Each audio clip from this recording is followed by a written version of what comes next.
এই কাহিনীর সমস্ত চরিত্র এবং ঘটনা কাল্পনিক।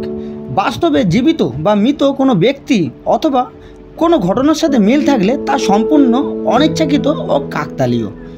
গল্পে ব্যবহৃত অপ্রাকৃতিক ও অলৌকিক ঘটনা শুধুমাত্র কাহিনীর পরিবেশনার উপক্রম মাত্র। কুসংস্কার বিশ্বাস করবেন না, কুসংস্কার ছড়াবেন না। আপনারা শুনছেন মণ্ডল স্টুডিও থেকে ভৌতিক কাহিনী। আজ আপনারা শুনবেন লেখক সৌরেন দত্তর লেখা একটি ভূতের গল্প, বীরনগরের ফটক। গল্প পাঠে আমি রাজীব। গল্পটি ভালো লেগেছে, খারাপ লেগেছে, দারুণ লেগেছে, আপনার মনে যাই প্রতিক্রিয়া হোক না কেন তা অবশ্যই একটি কমেন্ট করে জানাবেন। আমরা আপনার কমেন্টের প্রতীক্ষায় থাকলাম। শুরু হচ্ছে লেখক সৌরেন দত্তর গল্প, বীরনগরের ফটক। মেডিকেল এমার্জেন্সি ওয়ার্ডের অফিস ঘরে আমরা কজন ছাত্র বসে আছি। দুর্যোগের রাত্রি, বিকাল থেকে বৃষ্টি শুরু হয়েছে। এখনও পর্যন্ত বৃষ্টির বিরাম নেই। শুধু কি আর বৃষ্টি, বৃষ্টির সাথে সাথে ঝড়ও সনসন করে বইছে। ঝড়ের দাপটে জানলার কপাটগুলো বারবার আজরে পড়ছে দুমদাম শব্দ করে। ডিউটিতে এসেছি রাত 9টায়, 12টা বাজতে চলল। কেসের কোনো নামগন্ধ নেই। হঠাৎ বাইরে মোটরের আওয়াজ শোনা গেল। এতক্ষণ দুলাল এক মনে একখানা ইংরেজি নোবেল পড়ছিল। আওয়াজটা শুনেই বইখানা টেবিলের ওপর কাত করে রেখে বিরক্ত সুরে বলল, গল্পটা বেশ জমে উঠেছিল, সব মাটি করে দিল। কেস এসে পড়েছে, এন্ট্রি করতে হবে। দুলালের কথা শেষ হতে না হতেই দুজন কুলি স্ট্রেচারে করে একজন আহত লোককে নিয়ে হাজির হলো। লোকটা মোটরে চাপা পড়েছে, চোট খুব সাংঘাতিক। কেসটা খাতায় আগে এন্ট্রি করতে হবে। আর এমকে একটা খবর দেওয়া হলো। কুলিরা আহত লোকটাকে নিয়ে গেল ওয়ার্ডের মধ্যে। কলমটা দোয়াতখানের ওপর রেখে দুলাল বলল, লোকটার পাজরায় চোট লেগেছে, হাড়খানা আর আসতো নেই। লোকটার বাঁচার আশা খুব কম, হয়তো রাতের মধ্যেই মারা পড়বে, এই মন্তব্য করল নন্দ। নির্মল হঠাৎ প্রশ্ন করল, আচ্ছা, অপঘাতে যারা মারা যায় তাদের পরিণামটা কি হয়? অবিনাশ চট করে জবাব দিল, তারা মরে ভূত হয় রে। ভূত হয়? ভূত তোমরা বিশ্বাস করো? ব্যঙ্গের সুরে বলল নন্দ। অবিনাশ গম্ভীর মুখে জবাব দিল, করি বই কি, স্বচক্ষে যখন দেখেছি তখন অবিশ্বাস কিসের? স্বচক্ষে দেখেছ? কি যে বলো! কৃত্রিম বিস্ময়ের সুরে বলল দুলাল। তোমরা বিশ্বাস করো আর না করো, ভূত আমি একবার স্বচক্ষে দেখেছি। ব্যাপারটা যদি শুনতে চাও তাহলে বলতে পারি। নির্মল উৎসাহের সাথে বলে উঠল, বল অবিনাশদা, বল বল বল বল অবিনাশ বল। অবিনাশ বলতে শুরু করলো, তখন আমি 3rd ইয়ারের ছাত্র। মামা চিঠি লিখলেন কৃষ্ণনগরে বেড়াতে আসার জন্য। তোমরা জানো বেড়ানোর শখ আমার খুব বেশি। চিঠি পেয়ে কৃষ্ণনগর রওনা হলাম। মামা ছিলেন ওখানকার হাসপাতালের ডাক্তার। দিনের বেলায় হাসপাতালেই তিনি থাকতেন। বাড়িতে শুধু রাঁধুনি, বামন আর চাকর এরাই থাকতো। তাই একা একা আমার ভালো লাগতো না। দুপুরবেলায় বেরিয়ে পড়তাম ঘুরতে। একদিন বিকালবেলায় ঘুরতে ঘুরতে শহর ছাড়িয়ে এক পাড়াগাঁয়ে এসে পড়েছি। সেখানে লোকজনের বসতি খুবই কম, রাস্তাঘাট সংকীর্ণ, গ্রামের প্রান্তে জঙ্গল। জঙ্গলের দিকে দিনের বেলা তো লোকজন তেমন চলাফেরা করে না। কি খেয়াল হলো, জঙ্গলের ভিতর ঢুকে একটা উঁচু ঢিবির ওপর গিয়ে বসলাম। চারদিকে গাছপালা, এর মধ্যেই ঝিঝির ডাক শুরু হয়ে গেছে। আনমনে বসে আছি, হঠাৎ নজর পড়ল কিছু দূরে প্রকাণ্ড একটা কোঠা বাড়ির ওপর। এই জঙ্গলের মধ্যে মানুষ যে বাস করতে পারে এ ধারণাটা আমার ঠিক ছিল না। নিশ্চয়ই ওটা পৌর বাড়ি। এক সময় ওই বাড়িটি হয়তো কোনো ধনীর প্রমোদ ভবন ছিল। আজ সেটি পরিত্যক্ত। তখনও সন্ধ্যা হতে অনেক দেরি। ঢিবির ওপর থেকে উঠে বাড়িটার দিকে হাঁটতে শুরু করলাম। মিনিট 5-7 হাঁটার পর বাড়িটার ফটকের কাছে এসে পৌঁছালাম। ফটকটা দেখলাম বন্ধ। ফটকের সামনে অজস্র কাঁটা গাছ ঠেলে ফটকের দিকে 2-1 পা সবে এগিয়েছি। এমন সময় হঠাৎ কে পেছন থেকে বলল, ওদিকে যাচ্ছেন মিছে, ফটক তো খুলতে পারবেন না। আশ্চর্য হয়ে পিছনে ফিরে তাকাতেই দেখি ফতুয়া গায়ে একজন বেটে লোক আমার সামনেই দাঁড়িয়ে আছে। লোকটার বয়স বেশি নয়, 30-এর কাছাকাছি। পোশাক দেখে মনে হচ্ছে জমিদার বাড়ির সরকার হবে। লোকটিকে জিজ্ঞাসা করলাম, তুমি এখানে থাকো? আগে এই বাড়ির পুরোপুরি তদারকের ভার আমার ওপর। ওপাশে একটা চালাঘর আছে, সেখানেই আমি থাকি। আপনি যদি বাড়িটা দেখতে চান তাহলে খিড়কির বাগান দিয়ে ঢুকে আসুন। ফটক খুলতে যাওয়ার চেষ্টা বৃথা, অনেক কাল ধরে ওটা বন্ধ হয়ে রয়েছে, আর হয়তো বন্ধ থাকবে বরাবরই। বাড়িটা জীর্ণ হয়েছে বটে, কিন্তু আজও ওর কারুকার্য একেবারে নিশ্চিহ্ন হয়নি। ভেতরটা দেখতে খুব ইচ্ছে হলো, তাই লোকটার পিছন পিছন চলতে শুরু করলাম।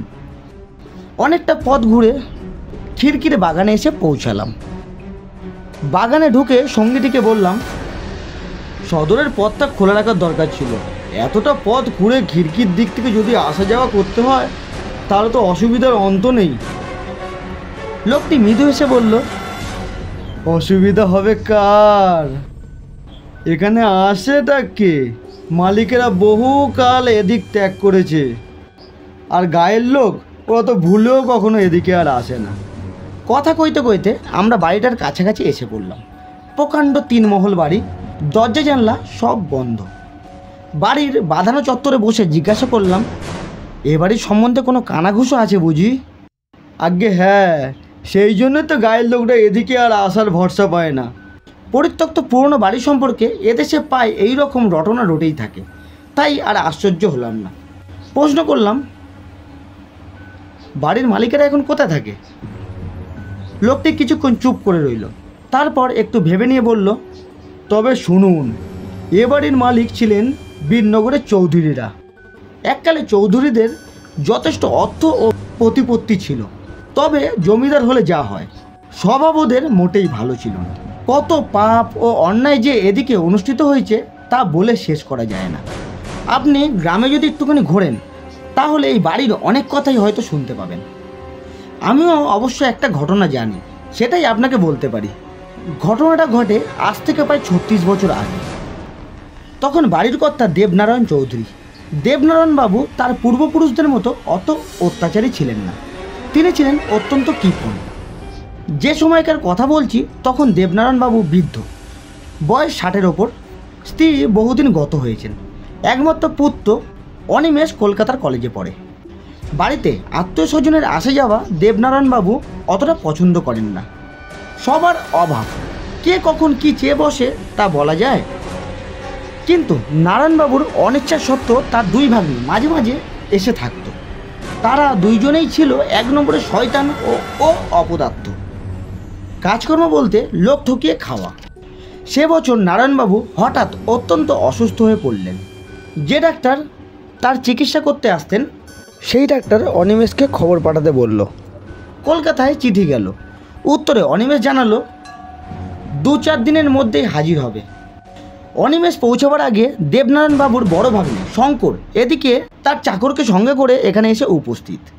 সে এসে বলল, মামার অসুখ শুনেই সে এখানে এসেছে, আর যতদিন না অনিমেষ আসছে ততদিন সে এখানেই থাকবে। কথা শুনে দেবনারায়ণবাবু খুশি হলেন না, কিন্তু তখন তিনি অসুস্থ, আপত্তিও বা করে কি করে। শঙ্কর মামার ইচ্ছার বিরুদ্ধে এখানে রইল এবং অত্যন্ত আগ্রহের সঙ্গে মামার পরিচর্যা করতে শুরু করলো। পরের দিন সকালে দেবনারায়ণবাবুর অসুখ হঠাৎ বেড়ে গেল। জ্বরের ঘরে তিনি প্রলাপ বকতে লাগলেন। শঙ্কর সারাদিন রোগীর শয্যার পাশে বসে রইল, আর মাঝে মাঝে চাকরের সঙ্গে ফিসফিস করে কী সব পরামর্শ করতে লাগল। সন্ধ্যার দিকে রোগীর আবার চেতনা ফিরল। চিত হয়ে শুয়ে চারিদিকে তিনি তাকাতে লাগলেন। পরে ক্ষীণ কণ্ঠে প্রশ্ন করলেন, অনিমেষ আজই আসবে তো? আজ্ঞে হ্যাঁ, এইমাত্র টেলিগ্রাম এসেছে, রাত 12টায় এসে পৌঁছাবে। স্টেশনে মোটর পাঠাতে হবে। কিন্তু আপনার ড্রাইভার তো অসুস্থ, ভাবছি বনমালীকে পাঠাবো। এই বলে শঙ্কর তার চাকরকে দেখিয়ে দিল। বৃদ্ধ কোনো জবাব দিল না, চুপ করে শুয়ে থাকলো। এই বলেই লোকটা আবার হঠাৎ বলে উঠল, আপনাকে আরেকটা কথা বলে রাখি, এই বাড়ির ফটক, এই ফটকটা যে দেখতে পাচ্ছেন আপনি, এখন বন্ধ আছে। হয়তো এটা এখনও বন্ধই থাকবে। এই ফটকটি আগে দিনরাতি খোলা থাকতো, তবে যখনই এই বাড়ির কোনো কর্তা মারা যেত তখনই এই দরজাটা আবার বন্ধ হতো আপনা থেকেই। তা যে কেন এই ঘটনা ঘটতো সেটা আমি বলতে পারবো না। আমি তখন বলে উঠলাম, এরকম ব্যাপার আগেও অনেক শুনেছি, জগতে অনেক কিছুই ঘটে যা ঠিক বুদ্ধি দিয়ে বিচার করা যায় না। আমার এই মন্তব্য শুনে লোকটি খুবই খুশি হলো। একটু থেমেই সে আবার বলতে শুরু করলো। সেই রাতে আবার দেবনারায়ণ বাবুর অবস্থা খারাপের দিকে গেল। তিনি বিছানায় ছটফট করতে লাগলেন। ঠিক রাত্রে 11টার সময় বনমালী মোটর নিয়ে স্টেশনের দিকে গেলেন। রোগীর ঘরে তখন শঙ্কর ছাড়া আর কেউ নেই। চাকর বাকর সবাই শুয়ে পড়েছে। ছেলে আসার প্রতীক্ষায় দেবনারায়ণ বাবু কান খাড়া করে আছেন। শঙ্কর অধীরভাবে জানলার দিকে তাকাচ্ছে আর মাঝে মাঝে কান খাড়া করে শুনছে। মোটর যখন গ্রামের রাস্তা দিয়ে বাড়ির দিকে আসছে তখন তার হেডলাইটের আলো দেবনারায়ণবাবুর ঘরের জানলার সরষিতে এসে পড়ল। শঙ্কর তাড়াতাড়ি উঠে বৃদ্ধের গলাটা 2 হাত দিয়ে চেপে ধরল।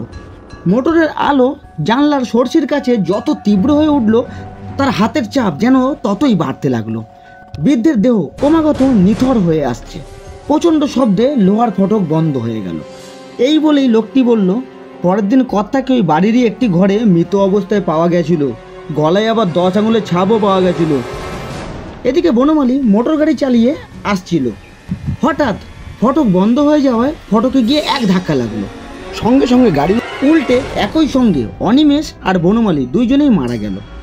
লোকটা একটা দীর্ঘশ্বাস ফেলে আবার বলতে শুরু করলো, দেবনারায়ণবাবুর ভাগ্নেই সব সম্পত্তি পেলে আর কি করা যাবে, কিন্তু ভোগ তো আর করতে পারলো না। কয়েক মাস পরেই সেও মারা গেল। পাপের সম্পত্তি আর কারোর ভোগ করা হলো না।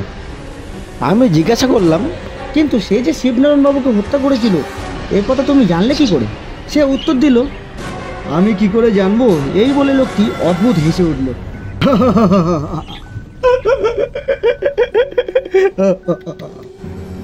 সম্পত্তি কিছু আমারও পাওয়ার কথা ছিল, কম নয়, তখনকার দিনে 1000 টাকা। জেনে শুনে তাই এই বিপদের মুখে পা বাড়িয়েছিলাম, কিন্তু আমার কপালই খারাপ। ভেবেছিলাম অনিমেষটা মরবে, কিন্তু আমি কোনো রকমে বেঁচে যাব, তার হলো কই। তক্ষুনি আমি জিজ্ঞাসা করলাম, এত কিছু তুমি জানলে কি করে? লোকটি অতি বিনীতভাবে আমাকে বলল, আগে আমি সেই বনমালী। দিনের আলো তখন একেবারে মিলিয়ে যায়নি। বেশ লক্ষ্য করলাম আমার কাছ থেকে 2-4 পা এগিয়ে লোকটা কোথায় যেন অদৃশ্য হয়ে গেল। আপনারা শুনছিলেন সৌরেন দত্তের লেখা একটি ভৌতিক গল্প, বীরনগরের ফটক। গল্পটি কেমন লাগলো অবশ্যই একটি কমেন্ট করে জানাবেন। আর ভিডিওটি ভালো লাগলে অবশ্যই লাইক করে চ্যানেলটিকে সাবস্ক্রাইব করে দেবেন।